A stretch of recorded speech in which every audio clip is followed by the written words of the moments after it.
आज हम लोग पढ़ने वाले हैं किसी नॉन कंडक्टिंग स्फीयर या इंसुलेटिंग स्फीयर के डिफरेंट पॉइंट के ऊपर जो सॉलिड स्फीयर है इलेक्ट्रिक पोटेंशियल की वैल्यू कितनी होगी, वो आज हम लोग स्टडी करेंगे। इस टॉपिक के नोट्स मैं नीचे डिस्क्रिप्शन में पीडीएफ का लिंक रख दूंगा, आप वहाँ से वो नोट्स डाउनलोड कर सकते हैं। और इस टॉपिक का जो रिजल्ट आएगा उसके बेसिस पे आपको एग्जाम्पल नंबर 3.9 सोल्व करना है, जो कि ऑलरेडी चैनल पे अपलोडेड है आपके पास। ठीक है, तो आपको क्या कंसिडर करना है कि हम लोग एक सॉलिड स्फीयर कंसिडर कर रहे हैं जिसका रेडियस कितना है, कैपिटल आर, और आपको पोटेंशियल कैलकुलेट करना है डिफरेंट पॉइंट के ऊपर। और वो पॉइंट कहाँ कहाँ होंगे, एक तो इस स्फीयर के आउटसाइड में होंगे, इस स्फीयर के इनसाइड पे होंगे, और इस स्फीयर के कहाँ होंगे, सरफेस पे। अब देखिए, इस टॉपिक पे आपको पोटेंशियल कैलकुलेट करने से पहले कुछ टर्म आपको पता होनी चाहिए। जैसे पहला टर्म आपने इलेक्ट्रिक फील्ड और पोटेंशियल में रिलेशनशिप पढ़ा, ई इज टू कितना, minus D V by D R. तो यहाँ से डी वी इक्वल टू क्या लिख सकते हैं, माइनस के ई डी आर। बहुत साइड क्या करोगे, इंटीग्रेशन, तो 1 डी वी का इंटीग्रेशन वी, और ये हो जाएगा minus integration of D R. तो एक तो ये फॉर्मूला हम लोग काम में लेंगे किसके लिए, पोटेंशियल को कैलकुलेट करने के लिए। दूसरा, आपने चैप्टर नंबर 2 में गाउस की हेल्प से नॉन कंडक्टिंग स्फीयर के डिफरेंट पॉइंट पे क्या कैलकुलेट किए थे, इलेक्ट्रिक फील्ड। तो आउटसाइड पॉइंट का इलेक्ट्रिक फील्ड कितना आता है, K Q by R square, small R square. Surface का कितना था, K Q by capital R square भी लिख सकते हैं उसको, और उसको K Q by small R square भी लिख सकते हैं, क्योंकि सरफेस पे स्मॉल आर और कैपिटल आर क्या थे, इक्वल। इनसाइड के ऊपर इलेक्ट्रिक फील्ड कितना था आपके पास, K Q small R upon में क्या लिखा गया था, कैपिटल आर क्यू। और सेंटर पे इलेक्ट्रिक फील्ड कितना आया था, 0। कुछ टर्म ये आपको पता होनी चाहिए। दो इंटीग्रेशन यहाँ रिक्वायर्ड होंगे। एक तो आपने पढ़ा है कि 1 by R square of D R का इंटीग्रेशन कितना होता है, माइनस 1 बाई आर। और दूसरा इंटीग्रेशन कितना, आर ऑफ डी आर, इसका इंटीग्रेशन कितना होगा, आर स्क्वायर बाई 2। कौन से फॉर्मूले से, आपने आर की power N of D R का इंटीग्रेशन कितना होता है, आर की power N plus 1 upon N plus 1। ये दोनों ही इंटीग्रेशन इस फॉर्मूले से सिंप्लीफाई है। ये तो डेटा हमें रिक्वायर्ड है इसको स्टडी करने के लिए। अब देखो फर्स्ट केस क्या है, when P point on the या आउटसाइड द स्फीयर, आपके पास एक क्या है, नॉन कंडक्टिंग स्फीयर है। और क्योंकि ये नॉन कंडक्टिंग है, इसलिए आप जितने भी चार्ज इसको दोगे, उन चार्जेस के बेसिस के ऊपर जो चार्ज आपको मिलेंगे वो कहाँ मिलेंगे, इसके सरफेस पे भी मिलेंगे और इसके ऑल ओवर वॉल्यूम में भी आपको मिलेंगे। क्योंकि स्फीयर कैसा है आपके पास, इंसुलेटिंग नॉन कंडक्टिंग है। रेडियस ऑफ द स्फीयर हमने कितना कंसिडर कर लिया, कैपिटल आर। आपको कैलकुलेट क्या करना है, सेंटर ओ से स्मॉल आर डिस्टेंस पे आउटसाइड पे पॉइंट क्या है, पी, और इस पी पॉइंट पे आपको क्या कैलकुलेट करना है, पोटेंशियल। तो पोटेंशियल का फॉर्मूला हमने पता है अभी कितना होता है, minus integration of E D R.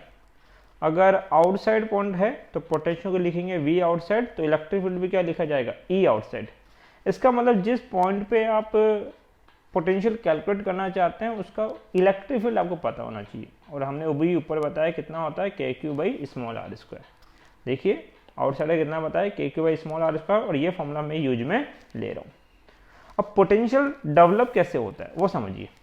तो आप क्या करते हैं सर, इन्फिनिटी पे किसको रखते हैं, टेस्ट चार्ज को, और इन्फिनिटी से इस टेस्ट चार्ज को इलेक्ट्रिक फील्ड के अगेंस्ट इस पॉइंट तक डिस्प्लेसमेंट करा के आप जब लेके आएंगे तो जितना वर्क डन आपको करना पड़ेगा, वो वर्क डन इस पॉइंट पे क्या डेवलप कर देगा, पोटेंशियल। पोटेंशियल की डेफिनेशन यही तो थी कि आप इन्फिनिटी से किसी टेस्ट चार्ज को इलेक्ट्रिक फील्ड के अगेंस्ट लेके आते हैं तो जितना वर्क डन करना पड़ता है वो उस पॉइंट का क्या बोला जाता है, पोटेंशियल बोला जाता है। तो ये इस पॉइंट का क्या हुआ, पोटेंशियल हुआ। लिमिट आपको पुट करनी आनी चाहिए, जो भी समझाऊँ किस तरीके से, माइनस इंटीग्रेशन ई आउटसाइड की वैल्यू कितनी रखनी है, K Q by small R square of D R. तो V outside equal to minus K Q, तो कांस्टेंट है बाहर आ गया, integration 1 by R square of D R. अब यहाँ पे वेरिएबल कौन है, डी आर। डी आर क्या है, डिस्प्लेसमेंट ऑफ टेस्ट चार्ज। इस टेस्ट चार्ज का डिस्प्लेसमेंट है कि ये कहाँ से कहाँ तक आ रहा है। देखो लिमिट पुट करने का तरीका पहले भी समझाया गया है और दोबारा समझा रहा हूँ कि यहाँ आती है इनिशियल लिमिट, यहाँ आती है final limit of that variable. जो भी वेरिएबल होगा उसकी डाउनवर्ड में आएगी इनिशियल, अपवर्ड में क्या आएगी, फाइनल लिमिट आपके पास। तो देखो ओरिजिन है ये, इस ओरिजिन से इस टेस्ट चार्ज की इनिशियल पोजीशन कहाँ पे, इन्फिनिटी पे, मतलब इनिशियल लिमिट तो क्या रखोगे, इन्फिनिटी, और फाइनली इसको कहाँ लेके आना है, पी पॉइंट, और पी पॉइंट कितना डिस्टेंस पे, आर, इसलिए लिमिट क्या रखोगे, इन्फिनिटी टू आर। तो वी आउटसाइड कितना हो जाएगा, minus K Q 1/r² dr का इंटीग्रेशन, तो integration of 1/r² of dr कितना होता है, माइनस के 1/r होता है, रख देंगे minus 1/r infinity to R, minus minus क्या हो जाएगा, प्लस, डेट इज प्लस। तो वी आउटसाइड कितना हो जाएगा, के क्यू, लिमिट ओपन करते हैं, upper limit minus lower limit, that mean small R की जगह पहले स्मॉल आर लिखेंगे, माइनस स्मॉल आर की जगह इन्फिनिटी, 1/इन्फिनिटी 0, तो आउटसाइड पॉइंट का पोटेंशियल कितना आएगा, के क्यू बाई स्मॉल आर। कोई दिक्कत नहीं होनी चाहिए यहाँ तक। अब जो सेकंड केस है वो क्या है, when P point on the surface, तो आपके पास ये क्या है, एक नॉन कंडक्टिंग स्फीयर, और क्योंकि ये नॉन कंडक्टिंग है इसलिए जो चार्जेस का डिस्ट्रीब्यूशन होगा वो ऑल ओवर वॉल्यूम होगा। तो सेंटर ओ से इसका रेडियस कितना है, आर, और इस बार जिस पॉइंट पे आपको पोटेंशियल कैलकुलेट करना है वो इसके कहाँ है, सरफेस पे। अगर ऐसा होगा तो फिर स्मॉल आर की वैल्यू किसके इक्वल होगी, कैपिटल आर की इक्वल होगी आपके पास। क्लियर है इतनी सी बात। पोटेंशियल कैलकुलेट करना है तो पोटेंशियल का फॉर्मूला आपने क्या पढ़ा है, पोटेंशियल होता है integration E of D R. अब ये पोटेंशियल का है सरफेस पे, तो इलेक्ट्रिक फील्ड का कहाँ का पता होना चाहिए, सरफेस का। तो इस पी पॉइंट पे नॉन कंडक्टिंग स्फीयर की वजह से सरफेस का इलेक्ट्रिक फील्ड कितना होता है, K Q by capital R square. But ये सरफेस पे है इसलिए आप कैपिटल आर को क्या लिख सकते हैं, स्मॉल आर। तो फिर सरफेस के इलेक्ट्रिक फील्ड का फॉर्मूला और क्या लिखा जा सकता है, K Q by small R square. Small R में मैं इसलिए कन्वर्ट कर रहा हूं कि डिफरेंशिएशन डी आर के रेस्पेक्ट में है। पोटेंशियल इस पी पॉइंट पे प्रोड्यूस कैसे होगा, तो पोटेंशियल डेफिनेशन बोल दीजिए कि इन्फिनिटी पे किसको रखोगे, टेस्ट चार्ज को, और इन्फिनिटी से जब इस पी पॉइंट पे लेके आओगे तो ये जो इलेक्ट्रिक फील्ड है इसके अगेंस्ट आपको एक वर्क डन करना पड़ेगा, और वो वर्क डन इस पी पॉइंट का क्या बोला जाएगा, पोटेंशियल। देन सॉल्व आउट करें तो वी सरफेस कितना हो जाएगा, ई सरफेस की वैल्यू कितनी है आपके पास, K Q by small R square integration of D R. Then V surface, K Q तो आपके पास कांस्टेंट है, बाहर आ गया, integration of 1/r square of क्या लिखा जाएगा, डी आर। लिमिट पुट करनी, तो इनिशियली कहाँ था टेस्ट चार्ज, इन्फिनिटी पे, और बाद में कहाँ आ गया, सरफेस, और सरफेस का डिस्टेंस कितना है सेंटर से, कैपिटल आर। तो लिमिट क्या रखेंगे आपके पास, इनिशियली इन्फिनिटी, और फाइनली जब सरफेस पे आएगा तो कितना लिखा जाएगा, कैपिटल आर। वी सरफेस कितना हो जाएगा, के क्यू, आपने इंटीग्रेशन पढ़ा है, integration of 1/r square of D are कितना होता है, माइनस के 1/r, और ये यहाँ पे साइन क्या चल रहा है, माइनस, ये माइनस साइन, इसका माइनस 1/r, और लिमिट क्या आ गई, infinity to capital R. V surface minus minus क्या हो जाएगा, plus K Q, limit put करोगे, upper limit minus lower limit, small R की जगह कैपिटल आर माइनस इन्फिनिटी, 1/इन्फिनिटी कितना हो गया, 0, देन कितना होगा आपके पास, के क्यू बाई आर, और ये कहाँ आया, potential at surface. Third point important है जो आपको समझना है, when P point inside the sphere, when P point inside the sphere. अब देखिए अगर ये पी पॉइंट स्फीयर के इनसाइड में होगा तो पोटेंशियल किस तरह से कैलकुलेट करेंगे। सबसे पहले एक नॉन कंडक्टिंग स्फीयर है और उसकी वजह से चार्जेस का है इसके इनसाइड में भी अवेलेबल है, सेंटर ओ, और ये कितना है, आर रेडियस का स्फीयर है। आपको सेंटर ओ से स्मॉल आर डिस्टेंस पे इनसाइड में पॉइंट क्या दे रखा है, पी, और बोला इस पी पॉइंट पे क्या कैलकुलेट करो, पोटेंशियल। तो पोटेंशियल का तो फॉर्मूला तो आपको पता है कितना होगा, integration of E D R minus में। लेकिन एक प्रॉब्लम है, प्रॉब्लम ये है कि इंट्रीकेशन में आप उसी को सॉल्व कर सकते हो जहाँ पे चीज़ें यूनिफॉर्म रूप से चलती हो, मतलब कि अगर कोई यूनिफॉर्म टर्म के अंदर चेंज हो रहा है तो आप इंटीग्रेट करके उसको ऐड कर सकते हो। लेकिन आपको पता है कि इन्फिनिटी से सरफेस तक आने में, इन्फिनिटी से सरफेस तक आने में इलेक्ट्रिक फील्ड का फॉर्मूला कितना होता है, K Q by small R square, और सरफेस से इसके इनसाइड पॉइंट तक आने में, तो इसके इनसाइड पॉइंट पे जब आते हो तो इलेक्ट्रिक फील्ड कितना होता है, K Q small R upon में कैपिटल आर क्यू। तो क्या दोनों इलेक्ट्रिक फील्ड सेम है क्या? नहीं, चेंज हो रहा है। इसलिए हम डायरेक्ट इन्फिनिटी से इनसाइड पॉइंट पे नहीं आ सकते। मेरा कहने का मतलब ये है कि आप डायरेक्ट इंटीग्रेट करके नहीं आ सकते कि इन्फिनिटी से कहाँ जाओ, पी पॉइंट पे। आना आपको पी पॉइंट पे ही है, लेकिन आने का तरीका हम चेंज करेंगे, और इसको हम बोलते हैं लिमिट ब्रेक करना। इसका मतलब कि हमारा टारगेट था इन्फिनिटी से पी पॉइंट तक पहुंचना, मतलब इस डिस्टेंस को फॉलो करना, लेकिन जो इलेक्ट्रिक फील्ड है वो यहाँ तक यूनिफॉर्म नहीं है, इसलिए हम कितने पार्ट में आएंगे, 2 पार्ट में। इन्फिनिटी सरफेस तक यूनिफॉर्म मिलेगा, वहां तक आएंगे, फिर सरफेस से कहाँ आएंगे, इसके इनसाइड पॉइंट के ऊपर। सॉरी बेटा, सॉरी। तो इस पार्ट को हम क्या बोलते हैं बेटा, लिमिट ब्रेक करना। तो हमें आना कहाँ है, इन्फिनिटी से स्मॉल आर। तो ये बात हम लिख भी लेंगे आपके पास कि in this case first charge is bring from infinity to surface. तो क्या लिखेंगे, in this case first charge is bring from infinity to surface and then surface to inside the sphere।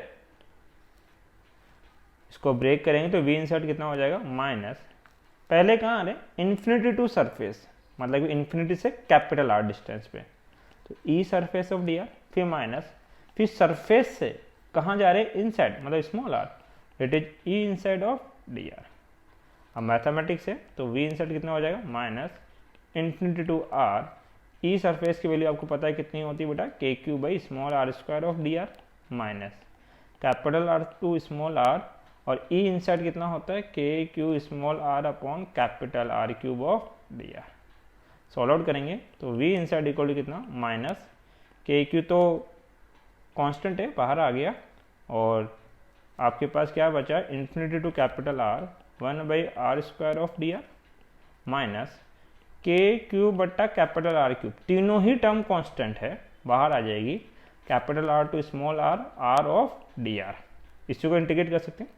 आपने 2 इंटीग्रेशन पढ़े भी हैं कि integration of 1/r square of D are कितना होता है, माइनस के 1/r, और इंटीग्रेशन ऑफ r की पावर 1 ऑफ डी आर कितनी होगी, r square by 2।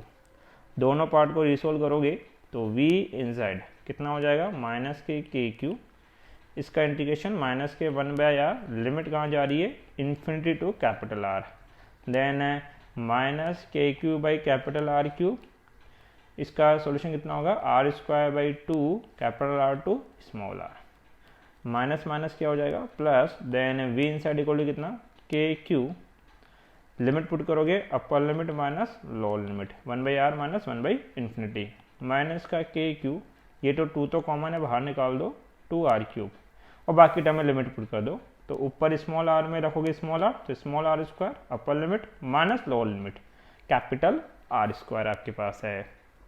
Then v inside 1/इंफिनिटी क्या होता है, 0, टर्म 0 हो जाएगी, कितना लिखा जाएगा, K Q by R, minus K Q by 2r cube small R square minus capital R square, v inside equal to कितना होगा, के क्यू दोनों में क्या है, कॉमन है, क्या बचा, 1/r minus small R square minus capital R square upon में कितना, 2r क्यूब।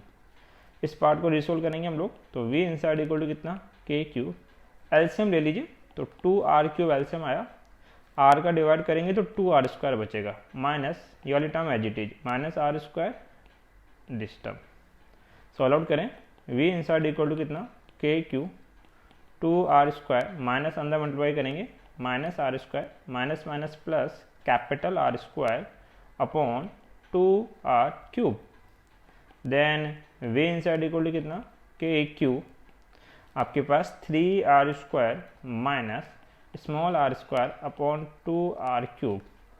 ये v इनसाइड का फॉर्मूला है। देखिए जो v इनसाइड का पोटेंशियल है वो प्रोपोर्शनल है किसके, 3r² माइनस स्मॉल r² के। और जब इसका आप ग्राफ बनाते हैं तो ग्राफ कुछ इस तरीके से बनता है, ये स्लोप आता है माइनस वाले टर्म का। मैं ग्राफ बात कर रहा हूँ, कुछ ग्राफ बनते हैं जैसे अगर v proportional to a minus b के तो ग्राफ ऐसा बनता है, v इनवर्सली प्रोपोर्शनल किसके a के, तो फिर ग्राफ इस स्लोप में बनेगा। तो दो अलग अलग स्लोप के ग्राफ बनते हैं। यहाँ इसका ग्राफ ऐसा बनेगा, जब भी थोड़ी देर हम बनाएंगे तो हमारी यूज में आएगा। अब हम बात करते हैं एट सेंटर, मतलब कि पी पॉइंट कहाँ जाए, सेंटर पे। जैसे ही पी पॉइंट सेंटर पे आएगा तो आर की वैल्यू कितनी हो जाएगी, 0। क्यों, क्योंकि ये तो आपके पास क्या है, non conducting sphere, centre O R, और जो पी पॉइंट है आपका that is over P point, वो भी कहाँ गया, सेंटर पे। तो ओ और पी के बीच का कोई डिस्टेंस नहीं है, तो स्मॉल आर की वैल्यू कितनी हो जाएगी, 0। देन सेंटर का पोटेंशियल कितना होगा, तो देखो इनसाइड पे किस तरह से वेरी करता है, उसके पोटेंशियल का फॉर्मूला मेरे पास है। और इस फॉर्मूले में आर की जगह क्या रख देना है, 0, स्मॉल आर की जगह। तो रख देंगे KQ, इस वाले फॉर्मूले में वैल्यू रख रहा हूँ मैं, KQ 3r², स्मॉल आर की जगह 0 का square upon 2r³। Solve out करें तो v सेंटर कितना हो जाएगा, KQ 3r² अपॉन 2r³। वही कार बच गया आपके पास, तो v सेंटर कितना आएगा बस 3/2 ऑफ KQ/r। 3/2 का मतलब कितना है बेटा, 1.5, और KQ/r ध्यान दीजिए, KQ/r किसका है, सरफेस का पोटेंशियल है। तो रिजल्ट पता चला कि जो सेंटर का पोटेंशियल होता है वो सरफेस के पोटेंशियल का 1.5 टाइम्स होता है आपके पास। अब ग्राफ किससे डिनोट करना है, सबसे पहले आउटसाइड का पोटेंशियल का फॉर्मूला कितना आता है, KQ/r। सरफेस का पोटेंशियल फॉर्मूला कितना है, KQ/R। इनसाइड के पॉइंट का पोटेंशियल कितना आता है, KQ 3r² minus small r² upon 2r³। और सेंटर का पोटेंशियल फॉर्मूला कितना, 1.5 times of v inside. Graph draw करेंगे किस तरीके से, ये आपने x और y एक्सिस ले ली, y एक्सिस पे आप किसको बता रहे हैं बेटा, पोटेंशियल को। आपने बता दिया कि सरफेस पे इतना पोटेंशियल है, हमने मान लिया। स्मॉल r की वैल्यू 0, मतलब आप लोग कहाँ पे बेटा, सेंटर पे। Small r less than to capital R, मतलब कौन से पॉइंट है, इनसाइड वाले पॉइंट है। Small r equal to capital R, ऐसा कब होगा, जब आप कहाँ होंगे, सरफेस पे होंगे। तो सरफेस का पोटेंशियल हमने पहले डिसाइड कर लिया, कुछ तो रहा होगा और इतना रहा होगा। और small r larger to capital R, मतलब कौन से पॉइंट है, आउटसाइड पॉइंट आपके पास हैं। अब देखिए जो सेंटर का पोटेंशियल होता है सरफेस के पोटेंशियल का 1.5 टाइम्स है, मतलब अगर ये टोटल 1 है तो इसका हाफ और ऊपर जाओ तब कौन आएगा, सेंटर आएगा। तो ये सेंटर का हो गया। इनसाइड पे जो होता है वो potential 3r² minus small r² के डायरेक्टली प्रोपोर्शनल है। इनसाइड का पोटेंशियल की जो टर्म है वो 3r² माइनस स्मॉल r² के डायरेक्टली क्या है, प्रोपोर्शनल। क्योंकि KQ/2r³ तो कांस्टेंट है, ये तो कभी चेंज होगा ही नहीं। क्यों नहीं होगा सर, क्योंकि आपने अगर एक स्फीयर ले लिया तो उसको जितना चार्ज दिया है वो चेंज नहीं हो रहा, उसका कैपिटल रेडियस चेंज नहीं हो रहा।